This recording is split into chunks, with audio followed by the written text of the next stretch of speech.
Okay, go on. Well, I haven't exactly developed the entire world yet, Mm-hmm. but all I did was start with the country, and I named the country Isanthropoth, which I'm not really too proud of at the moment, but I do plan on having it be changed, once the story progresses and everything like that. It's not bad. It's just, it. I guess you probably think that because it doesn't roll off the tongue like Middle Earth.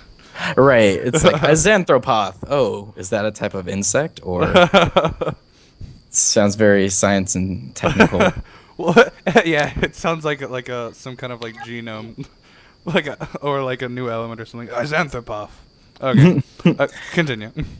Okay, so this country is actually newly discovered, Mm-hmm. and it's newly discovered by humans. So there's a human kingdom that is pretty much in control. Mm-hmm. Yet there are native dwarves that are very ancient, but they don't really get involved too much, and therefore they haven't really developed the entire country, or they haven't taken a really big foothold. And they're actually a very big mystery to the characters that get to the country and to the entire human kingdom that's already there.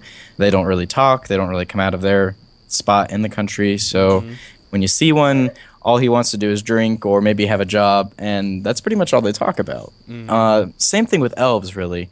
Elves are also there, and they're also natural to the country, but it's not that they're very ancient, it's just they just don't want to talk about anything because they're very mysterious, as elves normally are to anybody that's not an elf. Very true.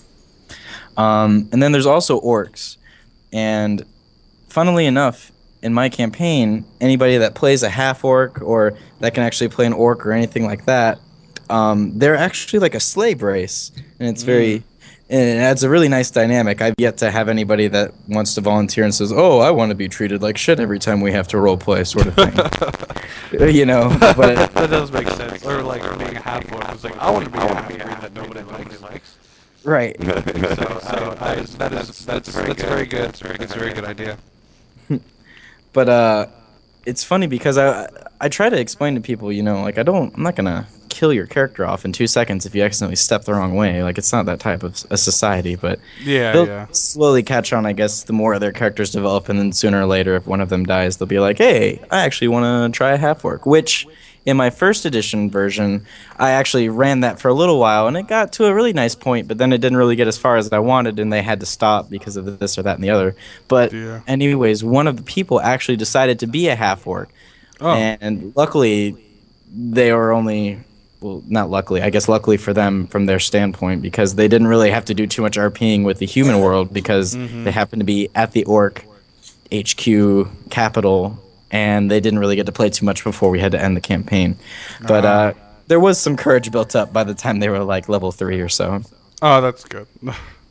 But so what they do is with 4th edition, I started off a little bit different than my first, but I had them on a boat, and they were coming from their respective country or continent, wanting to go to this new country, Isanthropoth, because there's a lot of these rumors going around, and it's pretty much the viewpoint from the outside world looking at Isanthropoth is like when America was first popping up, and everybody's like, "Oh, the streets are paved with gold, and everybody's free, and you have all these ways of working your way up in the world, and let's go there."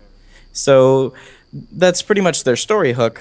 And then they develop their own specific story hook. Like I have this one girl Michelle. She's a gnome bard, and she actually was in gnome school. Not really to learn how to be a gnome, but just to learn how to be her profession, which in her case was being a bard. And her final assignment to graduate was that she was going to graduate, and then she was to go to someplace new, besides her country, just to develop her mind and whatnot. Ah. And there's another guy that played a monk, and he, as his training in his monastery, he needed to gain a worldly view, so he wanted to go out as well. My good friend Jesse actually plays a pixie, and yeah, it's really funny because Jesse in real life is like almost 200 pounds, and he's about like 6 something. He's really tall. Jesse works at the Wizard's Wall, which is a game place near where Ryan lives and where I used to live. And Jesse's like a big, long-haired, big beard guy, so it's very funny.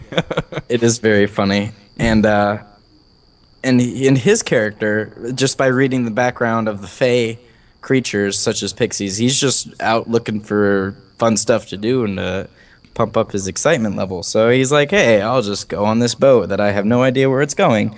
And it just so happens that he's going to be on this adventure, and he just ran into these people that are doing exciting things. And right now, he's at the point where he's just like, "Oh, I'm just sticking with them because exciting stuff's happening." But later on, his character will slowly become attached to the other characters because that's what happens with most pixies, and that's how they actually get onto No. most of their adventures. Which so I was really proud of him that he's actually so advanced of a player that not only does he know, oh, we shouldn't go around that corner with a bright light screaming bloody murder. He's not the he's got the metagame going on with the strategy in a Yeah. sense, but he also knows how to play his character, which as a DM, I truly appreciate everyone playing mostly as their character with some strategy, but mostly as their character to make it more realistic and more like a movie or a story, if you will. Yeah. Cause I agree. Yeah. Cause I know I've been with groups where their intention is just to do badass things. Like I remember when we were in a group with Brett. Like the group was a fun group. There's no complaints. But Hmm. everyone did have. Everyone wasn't like, this is what my character is. I'm gonna play who they are. They're like, I want this to be like a movie. I want to do badass things. And I myself have done that now and then. I like to do badass things, but I that is good that you have a nice group where everyone really likes to get into their character, especially when it comes to alignment and people running backstory. It's nice when people like stay in character and use like their own dilemmas with their alignment. Because I remember when we had a group with Justin and his dad, that was often a discussion with because a lot of people had varying alignments, and some people Hmm. would try to do something, and Justin's dad, our DM at the time, would be like, "You can't do that. That's not how your alignment works." So Hmm. that's usually a really good discussion to have about alignment because it really adds a whole new depth to the game. Hmm. And So in this version, they've actually simplified it to where you're either chaotic evil, lawful good, unaligned, or good. really, that's Just it. which is kind of like I guess a neutral good. Yeah, they honestly, if I were to sit down with the rules compendium, which I actually don't have a copy of, I So. used my friends for the actual DMing, the Mhm. actual sessions. But if I sat down with that, and then I sat down with the player's guide from first edition and the Unearthed Arcana, I could just sit down and tell you, oh, well, this is totally wrong. This we don't do this anymore. This is actually the opposite. We've actually done split this into two charts, and then this actually has gone from 15 charts to two, and Oh wow. different things like that. Mhm. It's actually completely different, and I personally find that it's easier to learn this than it was first edition, because with first edition you kind of had to rely on everybody in the group, including your DM, to not be a jerk and to help Yeah. you with everything, and Mm. then by about the fifth session, you're pretty much you can stand on your own. You can walk and do all that stuff, and you don't really have to worry about things, Yeah. except for the rarities that occur. In fourth edition, I honestly believe it takes you about one session if you're really focused. Two, if you're just like the normal guy off the street that's just like, oh, I'll give this a try. One session, you kind of got it down. Two sessions, you pretty much got it down. Mhm. And Cool. I Cool. really appreciate that. Yeah, it's really easy, especially from my perspective, because I know first edition for DMing, you had to, for choosing treasure, there were different flow charts, and you had to see, oh, well, it's going to be this type of rarity, so I can't really choose the item. I kind of have to roll and see, okay, it's probably one of these three items, and then I have to choose from those three items. Mhm. No, it's not like that. You choose what you want to do, and yes, it's got this rarity, so don't pop it up every other two encounters sort of thing. Yeah. Yeah. Cool. and it Cool. and it, yeah, and so in a sense it's looser, but it also guides you more in that sense. You know what I mean? Less is more in that sense, I Yeah. guess. Yeah. So, Cool. Cool.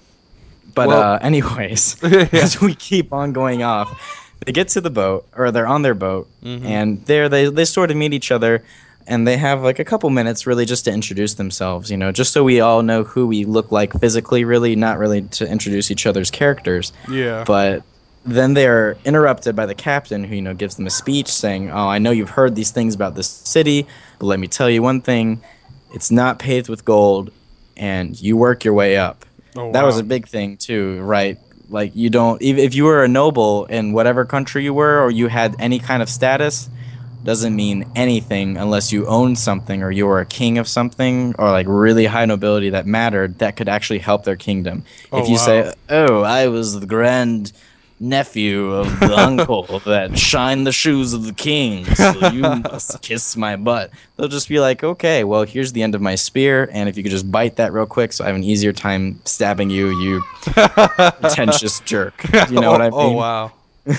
Like they just it's like they don't care. It's a lot like America was when they're just like, "Oh, you got to work your way up. Very true. You earn your keep," sort of capitalism. I was just about to say like capitalism in D&D. Oh my god, this is ridiculous.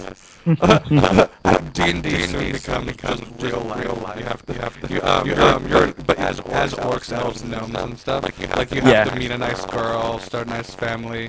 You know, maybe go to college. You're gonna have to get out alone. And it God. just becomes this like realistic thing, while in your free time slaying dragons and Yes. fighting off beasts. Yes. So That happens like in the first two sessions, and the rest of it's just working out your midlife crisis. I decided. I think I realized my dad had male pattern baldness, so I think I'm gonna inherit that. Okay, we'll roll your 20-sided dice. Oh All right. gosh. Well, thank you, Ryan. I'm gonna cut you off there because I don't want this to go too long. But we will continue this later, and I'd love to know what happens next. So, thank you very much for being Right here, on. and thanks for not letting the kids take over too much. Um, Yeah. we'll work that out next time. So this has been a shot of Hennessy with Joe Hennessy, and I'd like to thank my guest Ryan Enright. All right. Thanks for having me. No problem. All right. So feel free to like, subscribe, leave any comments, video responses, and we're gonna see what kind of schedule we're gonna work out with the show. But it's gonna be quite frequent. So stay tuned, and thank you very much.